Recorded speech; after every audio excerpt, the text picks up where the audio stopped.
Hi, hello, my name is Gomer Joseph. I hope you've all been having a great day so far. Welcome back to another True Crime Tuesdays video. If you are new, I welcome you.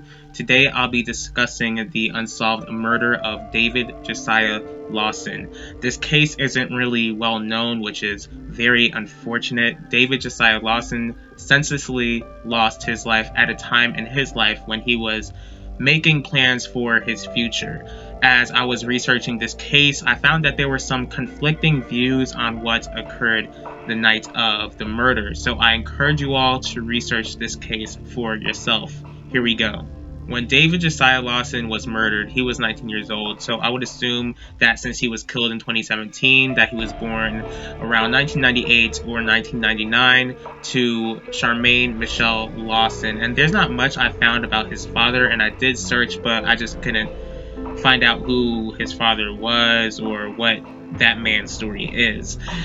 David Josiah Lawson was born in Paris, California. David went by his middle name Josiah. People described Josiah as an outstanding student, an outstanding friend, and studied criminal justice at Humboldt State University at Arcata, California. On April 15, 2017, Josiah attended an off-campus house party, and like I mentioned before, there are two sides to what occurred that night. The fact is that there was an altercation that did occur at the party that night.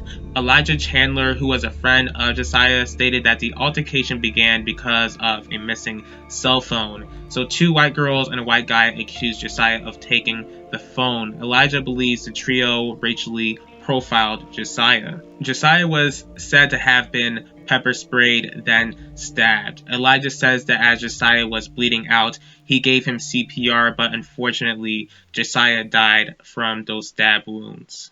Police say that when they arrived, they were the ones making life-saving efforts for Josiah. Honestly, I really don't know who to believe, especially since I wasn't there and no one recorded this awful tragedy.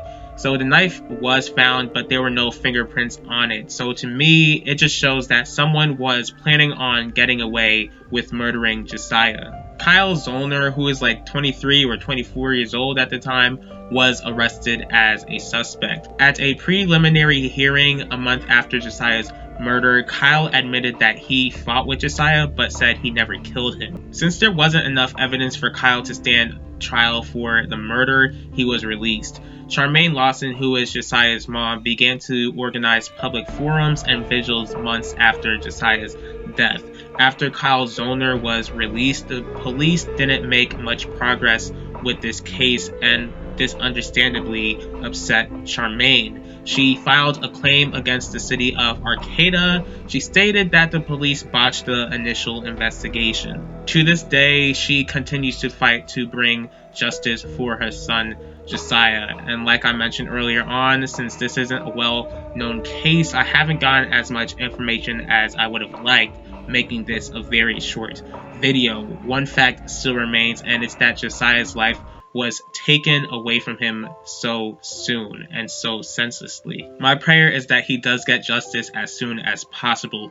I do pray that there are investigators who are passionate enough to solve the case. Even though we don't know exactly what happened, the all-seeing God knows and saw exactly what happened that night. The God I serve, the God of the Bible, is a God of justice, and he will make sure that justice is served. That's all I've got to say. I thank you all for taking the time in your day to watch this video. If you did like this video, please feel free to hit the like button. If you guys have any thoughts about this case, please leave your thoughts in the comment section. If y'all would like to see more videos from me, please feel free to subscribe and click the bell to be notified about the next video. If there's a certain true crime case that you want me to cover, please let me know, and I will see y'all next time for True Crime Tuesdays. I will talk to y'all later.